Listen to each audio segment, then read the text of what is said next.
ఇదేంట్రా బాబు ఇక్కడ ఎంతమంది జనాలు ఏం చేస్తున్నారు అనుకుంటున్నారా? విషయం ఏంటంటే ఎస్టర్డే నైట్ నేను మా అనియల్ ఫ్రెండ్స్ అలా మాట్లాడుతున్నప్పుడు వీకెండ్ ఎక్కడికైనా వెళ్దాము అనుకున్నారు. ఇంతలోనే ఒక అన్నయ్యతో ఒక సజెషన్ ఇచ్చాడు.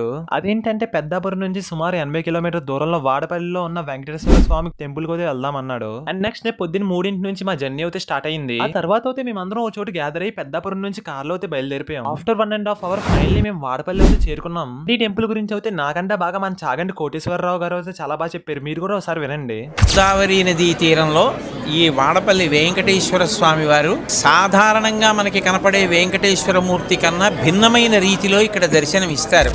లో వచ్చిన తర్వాత నా బుర్ర అయితే తిరిగిపోయింది. ఎందుకంటే ఇంతమంది జనాలను ఒకేసారి ప్రదక్షిణలు చేస్తూ ఎప్పుడు చూడలేదు నేనైతే. ఈ టెంపుల్ గురించి మీకు ఒక ఇంపార్టెంట్ విషయం అయితే చెప్పాలి. ఈ టెంపుల్ కనుక మనం 7 శనివారాలు వెళ్ళి 7 ప్రదక్షిణాలు చేస్తే మనం అనుకున్న కోరిక అయితే నెరవేరుతుందంట. అండ్ ఫాస్ట్ గా నేను మా అన్నల గ్యాంగ్ 6 గంటల సేపు కష్టపడి 7 ప్రదక్షిణాలు పూర్తి చేస్తాం.